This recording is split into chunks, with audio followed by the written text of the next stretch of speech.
Good morning students. आज मैं आपको हिंदी में दूसरी इकाई का चौथा लेसन साहित्य की निष्कपट विधा है डायरी, यह एक्सप्लेन करके बताऊंगी। आपको ध्यान से सुनना है। साहित्य की निष्कपट, साहित्य यानी लिटरेचर, निष्कपट यानी सीधा, विधा यानी साहित्य का एक रूप। यहाँ पर इस पाठ के कवि है, लेखक हैं कुबेर कुमावत जी। इनका परिचय बताया गया है। इनका परिचय है, यह एक आधुनिक साहित्यकारों में कुबेर कुमावत एक जाना माना नाम माना जाता है और इनके विचारात्मक एवं वर्णनात्मक निबंध बहुत ही प्रसिद्ध है और इनके निबंध कहानियाँ विविध पत्रक पत्रिकाओं में नियमित प्रकाशित होते रहती हैं। प्रस्तुत पाठ में लेखक ने डायरी विधा के लेखन की प्रक्रिया, महत्व आदि को स्पष्ट किया हुआ है। इस पाठ में लेखक ने बताया है कि डायरी और मनुष्य का संबंध बहुत घनिष्ठ माना जाता है। जब मनुष्य अपनी तकलीफ, पीड़ा और यातना को किसी के समक्ष प्रत्यक्ष रूप से प्रकट नहीं कर पाता, तो उस स्थिति में डायरी ही एक ऐसा माध्यम है जिससे वह अपने जीवन की प्रत्येक घटना को उसी स्थिति में लिखता है। यहाँ तक कि अपने दुखों के क्षण को के साथ ही सुख के क्षणों को भी वह डायरी में क्या करता है, यथास्थिति अंकित करता है।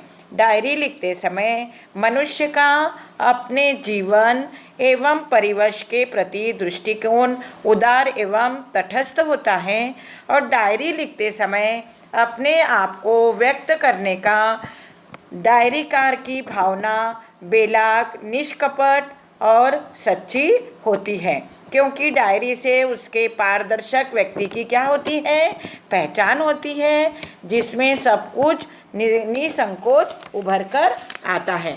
यहाँ पर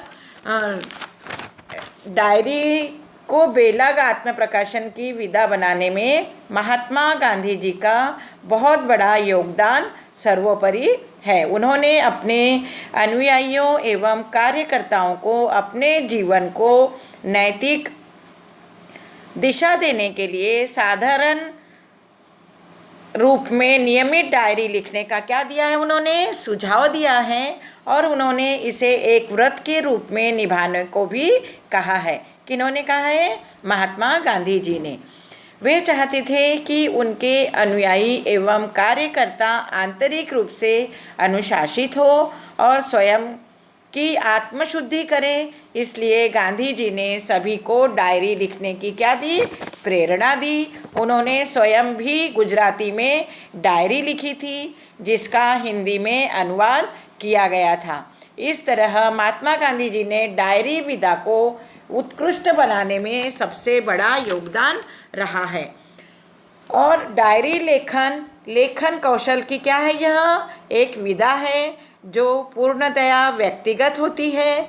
डायरी में व्यक्ति अपने जीवन में घटित महत्वपूर्ण और अविस्मरणीय घटनाओं को क्या करता है? अंकित कर लेता है, ताकि वह उन घटनाओं को कभी भुला न सके। डायरी लेखन में व्यक्ति अपने जीवन में घटित घटनाओं को दिन, तिथि, समय के अनुसार क्या करता है? लिखता है, जिससे उसके सत्यापन का क्या होता है? प्रमाण मिलता है। एक व्यक्ति अपने डायरी में ऐसी बातों को भी लिखता है जिन्हें वह सबके सामने सार्वजनिक नहीं कर सकता। इस प्रकार डायरी यह क्या है? एक गोपनीय दस्तावेज भी होती है। कई महापुरुषों के निजी जीवन को तमाम बातें उनके द्वारा लिखी डायरी के माध्यम से लोगों तक पहुंची है। इनकी डायरियों द्वारा हम उनके बारे में अज्ञात कई बातों से परिचित हो पाए हैं। ये बातें पाठक को अच्छी बुरी भी लग सकती है। एक व्यक्ति डायरी लिखते समय किसी भी भाषा का प्रयोग कर सकता है। उसमें भाषा संबंधी कई त्रुटियां भी पाई जाती है, परंतु डायरी को सार्थकता उस व्यक्ति संबंधी जानकारी में होती है। उसकी भाषा में नहीं। यदि व्यक्ति धीर गंभीर है तो उसकी डायरी भी वैसी ही होगी। कई बार व्यक्ति को डायरी उसके स्वभाव के विपरीत भी लिखी जाती है। इसका तात्पर्य यह है कि उसका असली व्यक्तित्व वही है जो डायरी में अंकित है। अतः डायरी लेखन में व्यक्ति का क्या झलकता है? व्यक्तित्व झलकता है। अपने जीवन की सच्ची निष्काय पारदर्शी छवि को रखने में डायरी साहित्य का क्या है? सबसे बड़ा उत्कृष्ट माध्यम है। डायरी जीवन का अंतदर्शन है।